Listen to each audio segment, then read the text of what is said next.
Yeah, man, I go on, man. I just call in and I big up a program, man. Yeah, man, I say I cut you there, go on.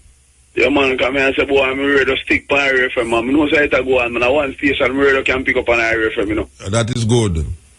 Yeah, man, I'm going Irish FM alone, he can pick up. You know, miss nothing else.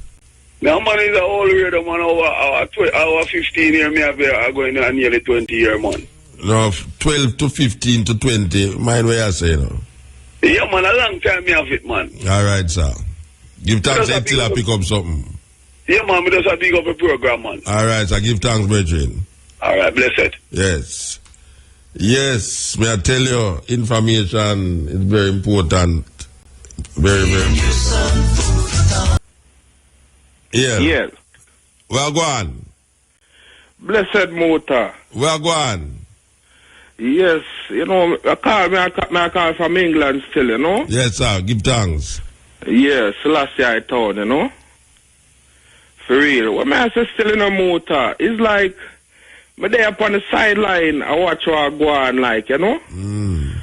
And if I tell you the truth, sir, I wonder when Jamaican people are going to really wise up and come to understanding of themselves. Meaning, me there on and me see what I go on, like, you know what I mean? Like Jamaican people, them speech, them, you know what I mean? Like them language, them afraid of them patois. You get where I come from? Meaning, like, me work with the public and me run like a survey for myself. Muta, you know, people love when me speak patois in a motor. Yeah. Me's a taxi driver, you know. And I tell you that in a motor, when me talk patois, you know, me get tips. What for money me get when me talk patois. You see what I say? A black taxi you drive? Nah, man, me drive just a normal hackney cab. Me know a Rasta will drive a black taxi. Every time I come and grab my car, him come to the airport for me, you know, and just, you know, them black taxi when you're driving and you feel like you live a book and pallets. No, we kind of like, you know, like one of them cars. But I see him hackney things still, you know? Yeah, but me work with the public still, meaning like me used to do security at a university as well. Yeah. And me run my survey, Muta, and I say, yo, when Jamaican people are going to wise up to the fact, say, where them really are going with no really make no sense in terms of Christianity and God and all these things. Meaning like me up on the campus and me talk to say, all right, then me speak to about 30 students for the day. Meaning like me just ask them simple question. You believe in a God? And I tell you about 2 of them out of 30, you know. Well, them did I tell you, said 30% of the English population don't believe in a Christianity. You get where I come from, and I tell you the truth, when me tell you something, man, people don't understand how big, how people look on Jamaica. When they say Jamaica, when me say me come from Jamaica, it's like, them don't want me stop talk motor. Yeah, them want to hear what you say. It's like let me tell you something, I drive around one night motor, I have a thing from my phone where I have the internet on, and you know? Because none at all, I left Irish, but as I say, when they come to your time, because I was 17 minutes past 6 in the morning, I done work about 3 o'clock, and I come in and I say, yo, I have to listen motor live. Because you don't know, I can go up on the internet and listen Ramin or Dubai, and you get where I come from? Yeah, but me know say more I get to show live because let me tell you something, Muta. You say where you and Ray Higgins do for I and I in terms of upliftment is a joy, may I tell you. Yeah. Is a joy. Let me tell you something, Muta. And I there with a white woman in terms. Not me would say why, but me I say I'm a wife. Me there would have a 12 year. And you know she on in the house and like me I say, me bring my kind of life to my house. You get where I come from? Yeah, Jamaican style. She gravitate to that. I tell you some Muta. My wife no read the Bible and them thing there, you know. But me I tell you, so the other day, me I show a program on the internet, Ray Higgins, Stolen Story. Yes, yeah. And when she finish watching the program, you know, the only thing she can look for me and say, hey, the people them who write the Bible are some smart people, you know. And she don't know nothing about the Bible, you know. Yeah, even though she's an English woman. And she's an English woman, you know. I mean, I say, yo, John, sir, I have like a Christian virgin on a barber shop when me and him raise at times. I mean, I say, John, hey, you know, so every time you see a white person walk through the barber, you must lick off them foot or something, though. Because I descendant of Mary or Jesus, you know, but him can't over where I come from. I may try, you know, I try open him cage where him can come out and see himself, and fly free. Yeah, fly free, but it's like him now over there, I say, yo, you, and you know, the other day, I go there, and the one every time you come here upon this black thing, some way, what you want me to say, white? Like me, I say, Bridget, you need, it's like him about, when me say Africa now, it's like him, we can check Africa from in the 16th century. I say, Bridget, you don't know nothing about Africa, man. Up to date in brains are up yeah, to date. So me give him a few information in terms of like, listen what me I say, man, you say Muta are the realest. And the upliftment of Muta going on with Jamaica right now, me I tell it, overwhelming. Me I tell a Muta, it's overwhelming what you do right now. Me da like to know how much people really are listening you, meaning young youth and everything. People, man, I know people. Which part of England you call from? So last year I told me them, man. But? Yeah, man. Okay. Yeah, man. Right, them, man. Nice school out here, right? So, man, I say? Bad, man. Me know bad. That's cool, man. I mean, I tell you that straight. The whole of the youth, them, that Pablo Barber Shop. Every day we tune into our FM, man. We are keep the jar that way, because the only thing we can have right now. When I tell them when they talk about the food program, I'm there more time, I said, John Star. I never know when I left Motor. I tell you too, because I'm coming out when I'm 19. Okay. Yes, sir, I say, I never know about bigger town. In a Mandeville, at them place I'm come from, the bubble they used to heights me upon, you know? Yeah. Yeah, so from them time, me stick to the whole food, like, you see where I come from, meaning, me introduce it to my house, and, you know, like me I say, veggie chunks, so I come on and me used to eat it and thing, and my wife get to love you, and my wife favorite food.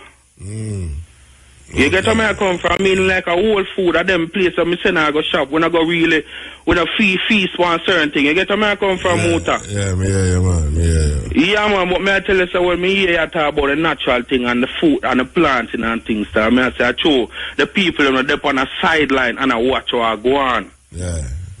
You get where I come from. Me tell you, I'm watching I go on and I say, Jano is a beautiful place, sir, but you know me I tell you, you have to go to grass go look it. You have to go to grass go look it.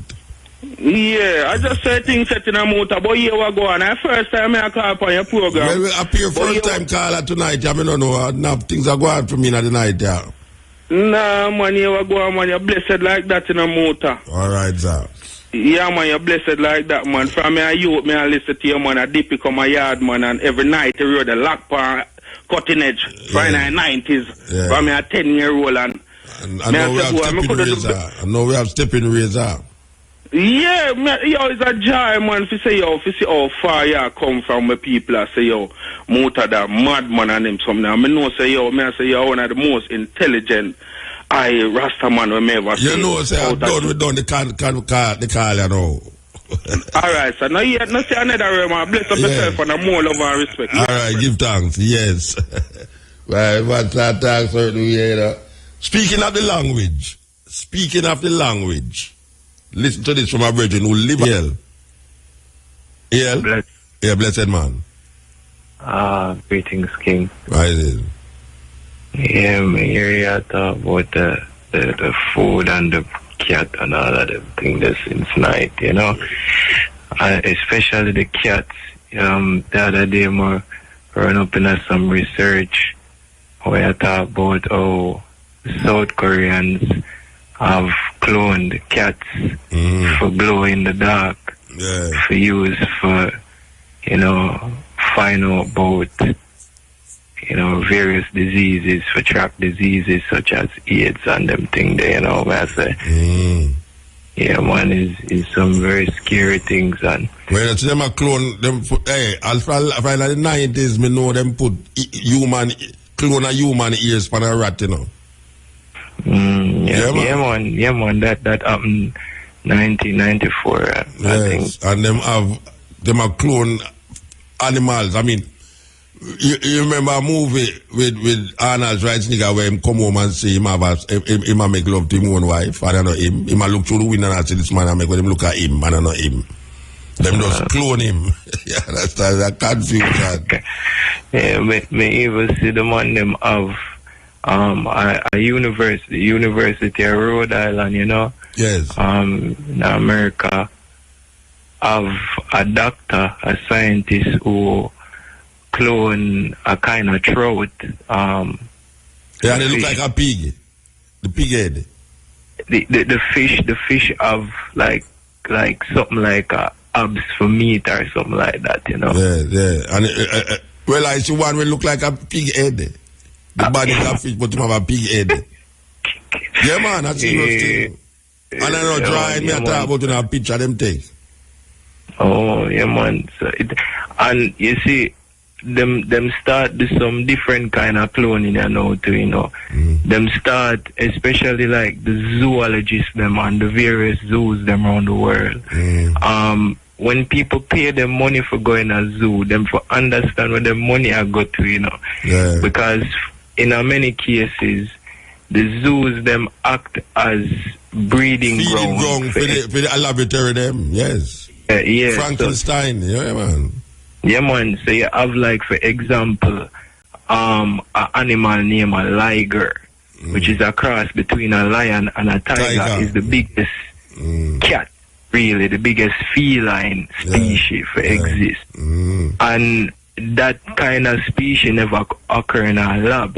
What them do is put a tiger and a lion in the same pen, same place in a like we'd have a zoo.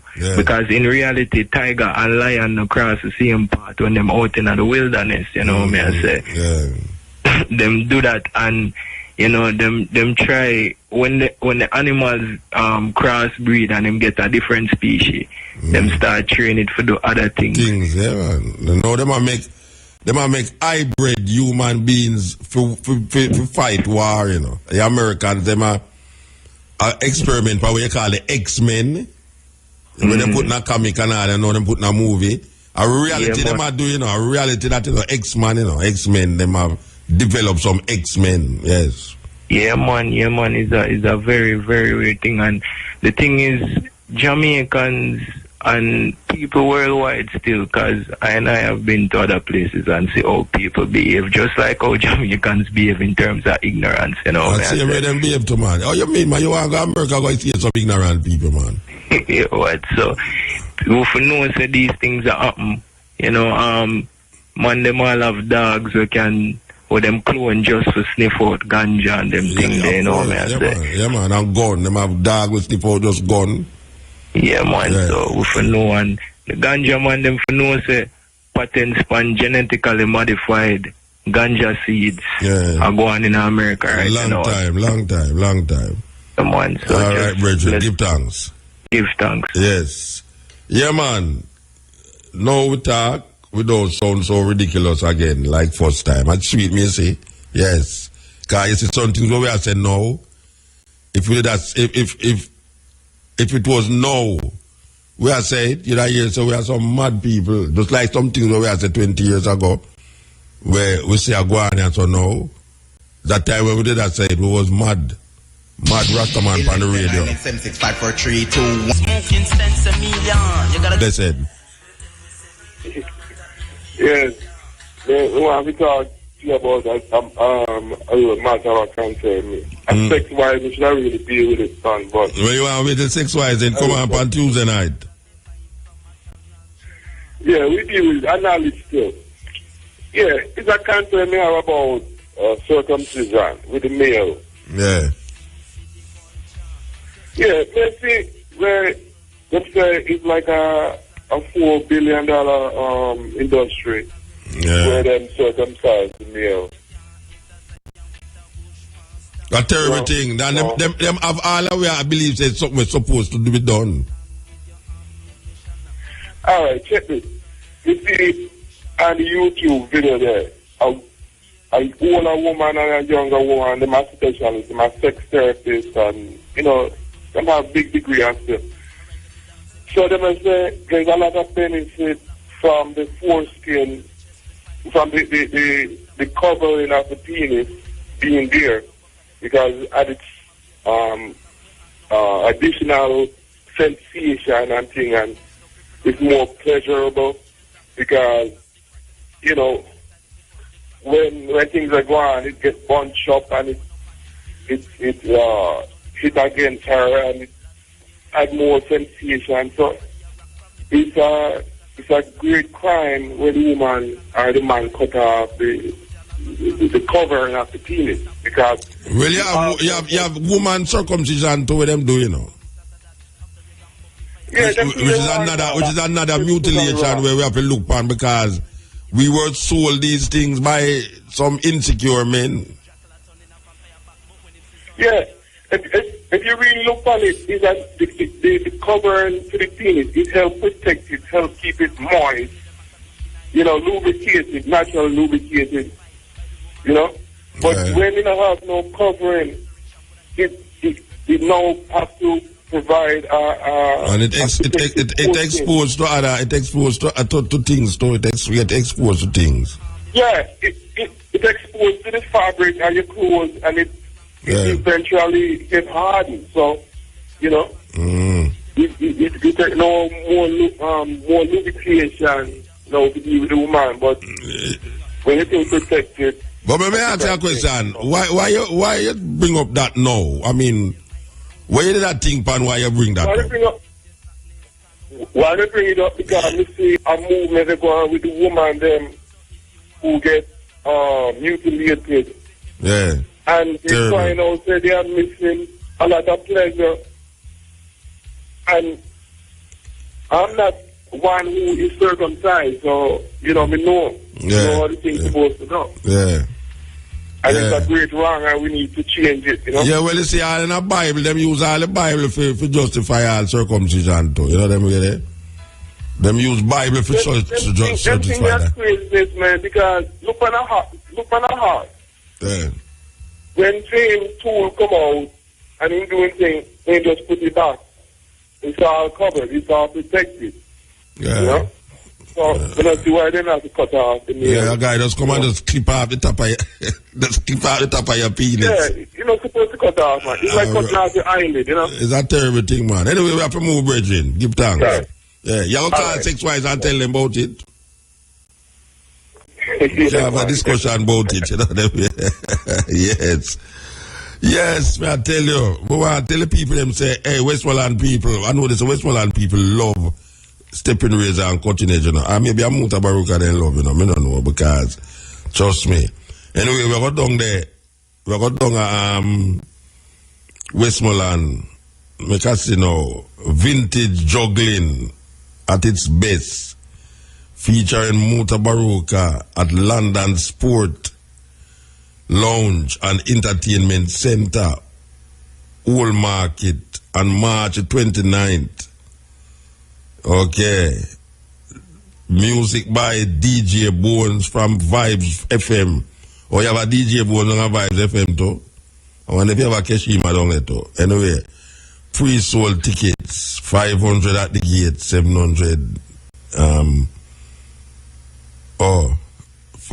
Pre-sold ticket, $500 at the gate is $700. Oh, I guess people start to that now. Okay. Anyway, so we go down there play vintage music. We want to tell you that we play every kind of music when we play them sessions. So it's a party style we work with. You understand? It's not IRFM where you have to play peer reggae. And we not go play peer reggae for IRFM neither. You understand? We don't just get stuck in a one genre of music. So, we want to play this tune, yeah. You know, some say far. When I'm over here, it's far. And we're looking for a tune, yeah. Where we did that line up to play. Boy, may I tell you, okay, me could see where we go. Yeah, so we go here. Westmoreland, Little London, for the first time we're going to play some music in another area there. You know, so when we play 60s, 70s, 80s, 90s music, vintage, the best of all different kind, you understand? So, you can bring our old feet there, you can bring our young feet there, you understand? That's how it go. We want to tell you that this Friday at the University of the West Indies, there is a documentary, the Lovers Rock documentary, this Friday, March 28th at Neville Hall Lecture Theatre. That is at 6 p.m. The documentary, Lovers Rock documentary, is about, it's a Lovers Rock originated out of England. Yes, so them document the whole movement of it. It's a sugar miner, and them man there is what you call Lovers Rock artists, Gregory Isaacs. Them man there is known as Lovers Rock artists. So this documentary, this Friday, 6 p.m., Neville Hall at Upper University at the West Indies.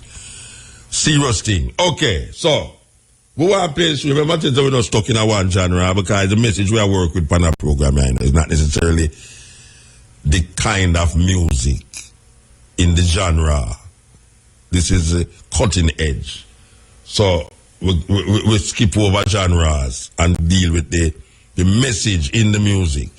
So why is the message in other music here? For the work we've done. That is a big question. Dealing with reparation of African people in this part of the world. When will we be paid for the work we've done? So, we depend the home stretcher now, as we would say, and we want to we're still in the message. We're still in the message. Listen to this. We are the ones. Hannibal come. Sojourner Truth come. Whole heap of ones come. But I am my ancestor. And my ancestor is I.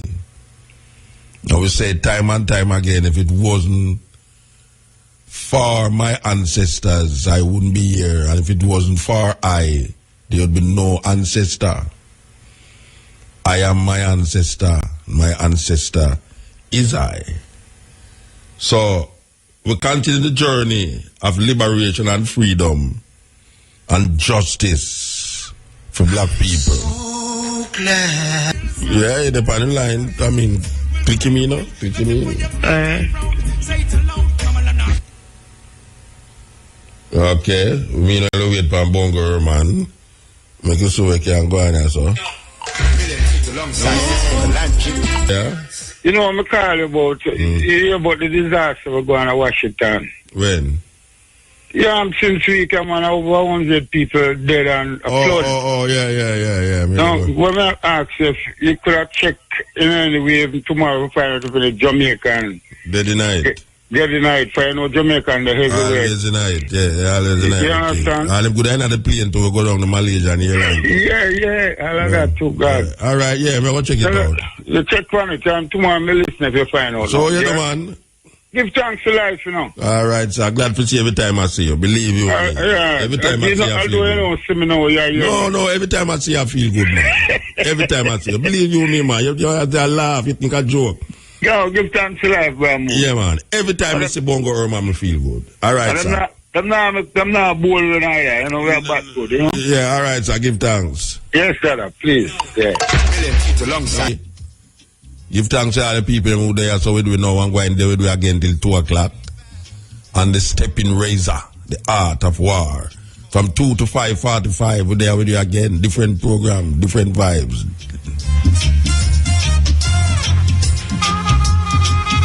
Glad who set up just to listen to it till morning, you understand? We love that.